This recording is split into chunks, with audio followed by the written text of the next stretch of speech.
So we're back. Shane's still at the realm of being the Mario God himself. Oh yeah, So- the Mario God. So I wanted to share a story that I shared with my good buddy Dan, aka I call him Monty, because his last name is Montgomery.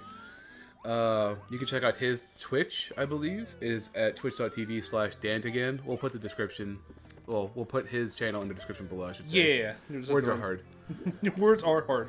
Yeah, just have to remind me, so I'll put it in the link in the description. And then for our boy. if you go to his Twitch, you can also join his Discord, which is full of a bunch of lovely people, a bunch of like-minded people, all very creative.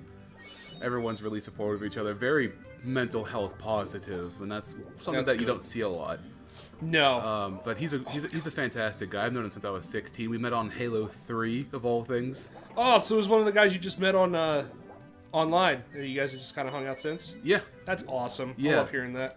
Yeah, I met him when I just turned 16 at the time. Wow, I'm old. Wow. Go back to the old age, yeah. Yeah, man, it's been a while. Jesus, that was 12 years ago. Mm-hmm. Holy shit. Speaking of 12 years, on the 20th of February, Amanda and I celebrated being together for 12 years. Being together, being married for, it'll be 4 years. Eel. Eels. So, in his Discord, he has a bunch of different, discussion threads on, his Discord, and one of them was D&D stories. Okay.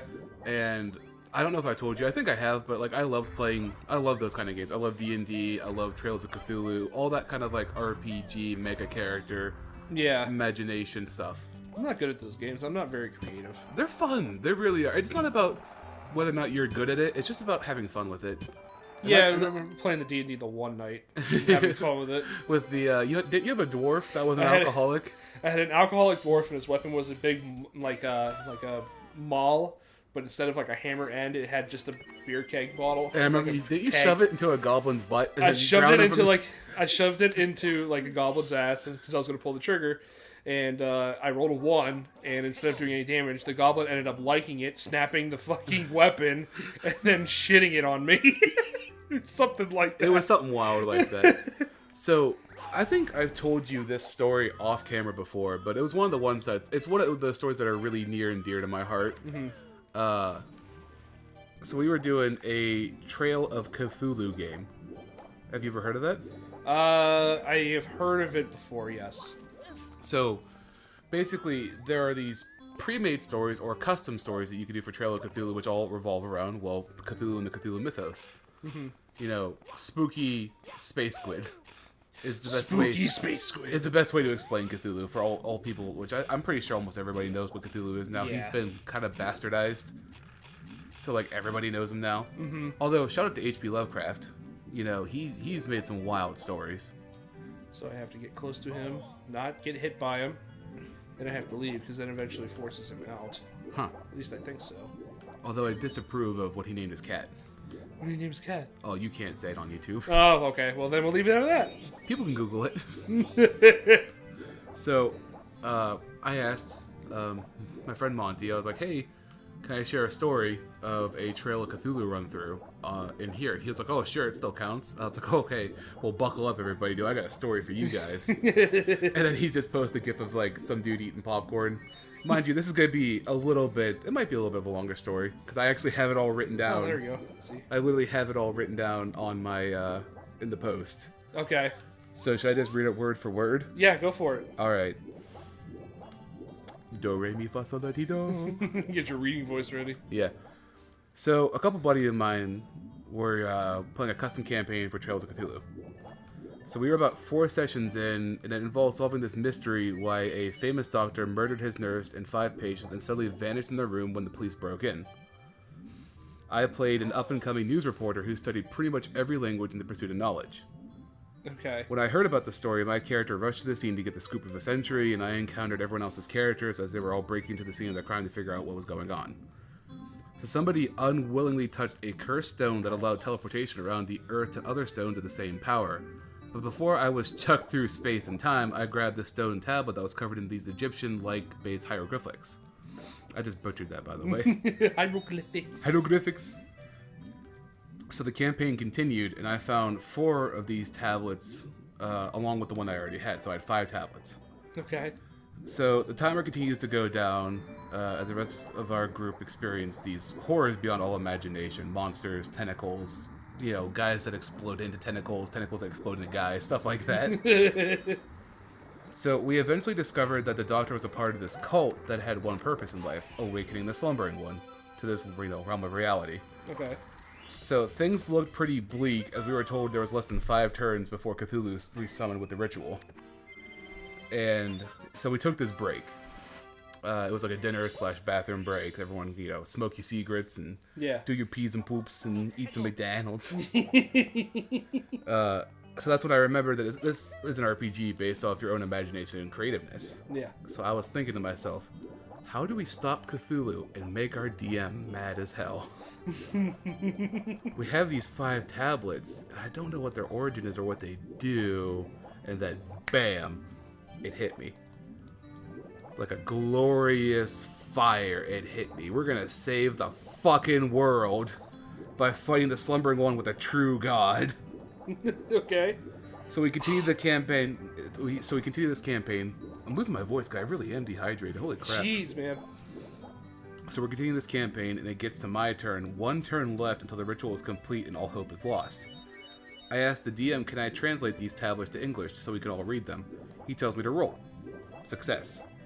The tablet reads as followed. In your hour of need, when all hope is lost, a miracle would happen in the glorious fire and sand. But with 1 turn left, you have to decipher what's left on the tablet, and you're about to lose. Not so fast, bitch boy, I yell to the DM. With 1 turn left, all hope is about to be lost. We need a miracle, and I think we have it right here. I believe that these tablets are just that. I roll to decipher the tablets. Those 5 tablets are 5 pieces, Shane. Oh, boy. So these 5 tablets hold back the great Egyptian god, Exodia, the Forbidden One. And I roll to decipher how to summon Exodia. The DM looks at me. That's it. If you don't roll a natural 20 without assistance, you fail critically, you all die, and Cthulhu will be reborn. I roll. Natural 20. I leave the table and come back and place all 5 pieces of Exodia on the table. And since the rules stated that the tablets were a 1-to-1 translation, I have all 5 pieces of Exodia, meaning we win the game. The DM packs up, lights a cigarette in my house, doesn't say a single word, and then leaves. I save the world with Exodia, the Forbidden One. Oh my god, that's amazing. And to this day, I have all 5 pieces of those Exodia pieces sleeved up and in my binder in my closet. Oh man, who knew Exodia was going to play such an important role? I remember popping off so hard to that, because I was like, Exodia! Obliterate! I was so hype. That's incredible. I was so hype, and shout out to my friend Larry. He was the DM. It was Larry? It was Larry. And he was so pissed. He tried so hard to. He really wanted to summon Cthulhu. And, it just turns out it wasn't in the books that day. Oh my god. Next time I talk to Larry, I'm going to be like, hey, do you remember when you played, That's spooky as all hell. Come on up, buddy. I need you to come play with me. Next time I see him, I'll be like, hey, so how'd that D&D session go when you lost to Exodia? He's gonna be so mad. And that's not even like... Okay, so I wouldn't say that's not even like the top ones I've ever done. Mm-hmm. But it's up there with like some bullshittery I've gotten away with. My other favorite campaign was... Well, so Larry outright banned me from using 2 characters. Oh no! And Mario drowned to death. Rip Mario. So in 2 separate campaigns I had one where I actually had Seto Kaiba. Okay. Who was absolute horseshit, by the way. Well, because Seto Kaiba in the Yu-Gi-Oh anime/manga, and this, I'm a big nerd. I've always loved Yu-Gi-Oh. Since I was a kid, I played it. I loved watching this show because come on, it's you'll move. Yeah,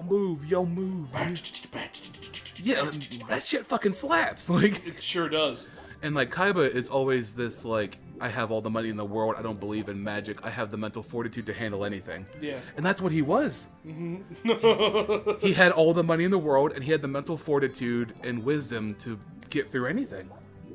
Like, it was ridiculous. So, like, anytime that there was, like, a mental check or a fortitude check, I would always win. Because I'd be like, no, I'm not going insane. That's just fake. It's just fake. It's literally just, What else? it's all tricks. It was never magic. It was never horrors beyond imagination. Mm-hmm. So, I ended up ruining most of a campaign just because of that. Because I would never go, I could never go insane. I always had money to buy myself out of any situation I was in. That's amazing. And then I even beat a monster to death with the metal briefcase that he carries around. Cause like I legitimately, so this one NPC that was in the game with us exploded, and he reformed into a mass of goo and teeth, essentially. Ooh.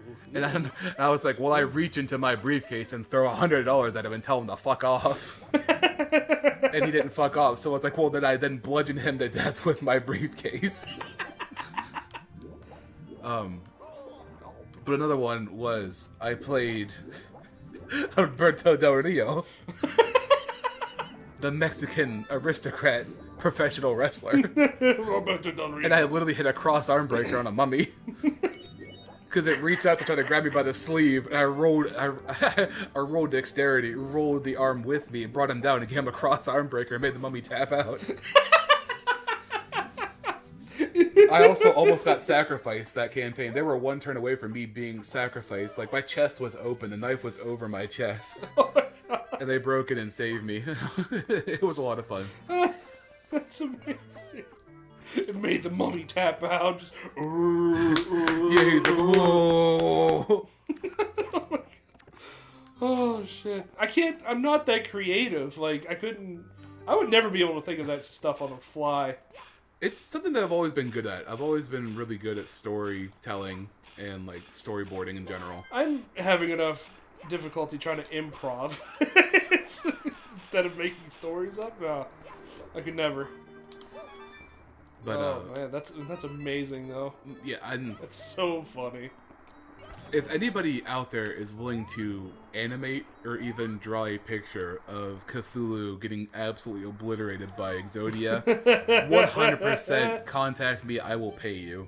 Yes, I would. I want it. I want it framed. I want it on a T-shirt. If it's good enough, I want it as a tattoo. Like, we'll even give you the sound clip for this fucking episode, and then you can just use that as Pat's telling the story. You can animate how it's happening. hell, even if you want me to retell it just to make it an animation, I'll do it. I love that story, just because of just how absolutely hype I got. What's even funnier is I pulled my phone out and I put the theme for Exodia from the original show on. Just with all 5 tablets, I summon Exodia, the Forbidden One. Just, oh my fucking Christ, Exodia, obliterate. Oh my god, I love it. That's you can't get any better than that. I loved it, and everybody that played with us, I should say. I'm stumbling all over my words. I need more water. Need more water. But like all the people that played with us that night, we all had a blast when that happened. Like the table was stunned because we thought we were gonna lose. Like we had all accepted that we were gonna lose, and I was like, with hope comes from fire and sand. There's one more red coin somewhere, and I don't know where. I think it's actually in the other part. I haven't checked yet. But yeah, I had so much fun. That's hilarious. That's so good. I want to do it again. I want us to be, in 2021, overall more knowledgeable and safer until things normalize again. But I would kill to do another, like, Trail of Cthulhu or D&D session. Like, it's one of those things that, like, I don't think I can see myself doing it on a weekly basis like some people do. Yeah. But it's just so fun, man. Like, I know a lot of people call it nerdy, a lot of people call it, like, weird and lame and all this other mess, but that's just it. Like, it is nerdy. We have to accept the fact of what it is. It's nerdy, but it's fun. It's fun to just kind of have some escapism for a little bit and just enjoy yourself by making a description of a character that's not real, and you have to put life into it. Yeah, you know what? You can call it nerdy and all that you want, but I mean, do whatever makes you happy. Exactly. Do whatever makes you happy. If it's chronically masturbate, go for it. Like, Exactly. I ain't gonna stop you. Yeah. Red coin's not here. Oh, where is it? I was also shocked to find out there's not a lot of Exodia like artworks out there. Really? There's not a lot of people that like draw Exodia. There's plenty for other Yu-Gi-Oh monsters and characters, but not a lot for Exodia. And I was like, that's weird. I wonder why that is. People just don't respect the Forbidden One, and they're gonna get obliterated for it. You're gonna get obliterated for it if you're not careful. There's one red coin somewhere, and I don't know. We gotta find this red coin before this episode ends. Yeah, it's gonna drive me nuts if I don't. Yeah, that's why I was like, we gotta do it. We're here. Let's go. That was a loud ass bike. Yeah, really. You do ride a bike out in 30-degree weather. I mean, if there's no snow or ice out, YOLO. Yeah, I guess so. I mean, I took a cold shower last night in 30-degree weather, so I can't, like, tell anybody what to do. Then again, I didn't really have a choice. Yeah, didn't the hot water go out again? There was no hot water, you know, when I went What to the bed last night. That was Okay. weird. That was strange. Are you in here? Mr. Clam? Haha! Mr. Clam. Mr. Clam! Alright, now we can just go back to the ship. Push boppin'. Boppin'. Grab straw. Or fuck it up. You know, whatever happens first. There we go. Hell yeah. Alright. Good stuff, buddy. So next time, almost finale. Almost. Probably finale. 2 more episodes.